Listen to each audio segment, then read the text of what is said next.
Stop. There's an urgent Rust alert called TARmageddon. It's a critical flaw, and you need to act now. The bug is in the async-tar library. It also affects popular forks, including Tokio-tar. This is CVE-2025-62518, and it's a critical security risk.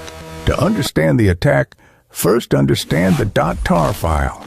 It's a simple archive, like a digital shipping box for files. When your Rust application unpacks this box, it reads a list of file paths and puts them where they belong. The flaw is a path traversal bug. This is the entire vulnerability. An attacker crafts a malicious file, but gives it a tricky file path, like ///.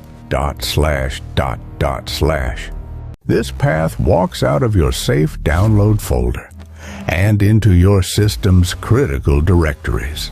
The vulnerable library trusts this path. It doesn't check. So it overwrites whatever the attacker targets. What can they overwrite? Your build scripts, your server configurations, your SSH authorized keys. This isn't just a crash. This leads directly to remote code execution, or RCE. RCE means the attacker owns your system. They can steal your data, deploy malware, or pivot into your network. The fix is immediate, and it is mandatory. You must migrate. The patch is in astral-tokio-tar.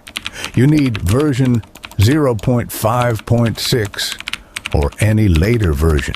This patched version correctly sanitizes file paths, making the traversal attack impossible. Your action plan. Check your dependencies now. Find any instance of async-tar or Tokio-tar.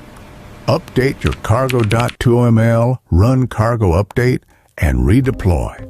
And for more critical developer insights, subscribe to Nexus AI.